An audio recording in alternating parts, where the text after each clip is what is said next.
Sodako itu tidak bisa diduli oleh balak. Balak mau turun, sudah diduli oleh sodako. Sodako itu tidak bisa, balak itu tidak bisa ngelangkai yang namanya sodako.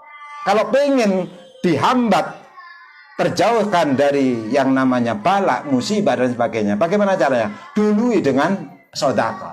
Makanya kalau bisa itu, kalau bahasanya orang Jawa itu, sak derenge pitik niku ayam niku mudun saking petarangan, saking kandang, dului dengan sodako.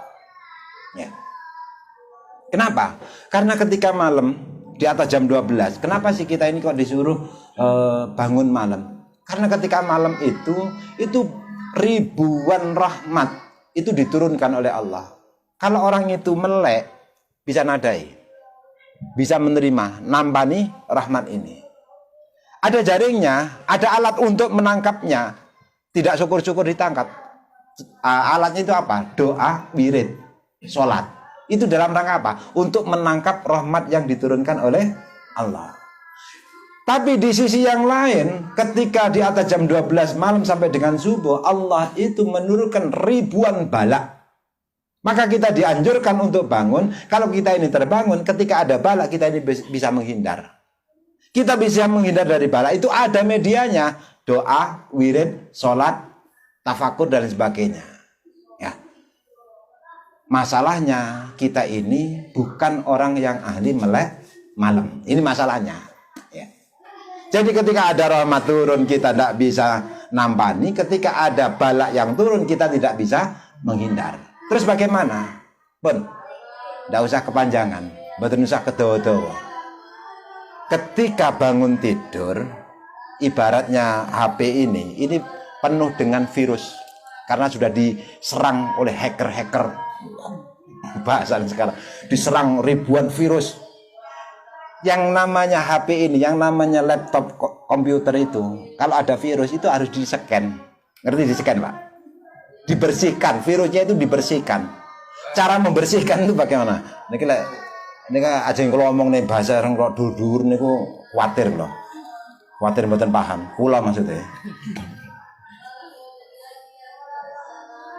Bangun tidur, diri kita ini penuh dengan yang namanya virus.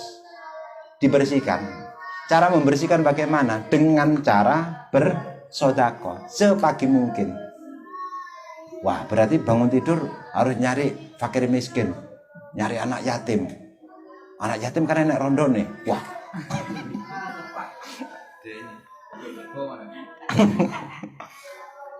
Ya kalau kita ini bisa, tidak masalah. Tapi kalau tidak bisa bagaimana? Gampang kok. Kalau kita ini tahu caranya. Bagaimana caranya? Caranya siapkan apa namanya amplong, kaleng. Bangun tidur nyemplungi uang 1.000, 2.000, 5.000. Niat untuk tolak balak. Kalau rizki yang dibagikan oleh Allah, rahmat yang dibagikan oleh Allah ketika malam itu kita ini tidak dapat jatah, kita minta jatah dari ini. Nah, makanya caranya seperti itu. Nanti hari Jumat atau setiap bulan dibuka, diberikan kepada fakir miskin. Tidak usah jenengan keluar dari rumah, tapi bangun tidur langsung nyemplungi. Anu ya Pak, saniki rodok sepi. Sedekah itu kan tidak harus berupa uang. Ya. Terus bagaimana? Ya sudah, kalau memang uang kita tidak punya, beras tidak punya, materi tidak punya, doa bangun tidur, Allahumma fir lil muslimin wal muslimat wal mu'minin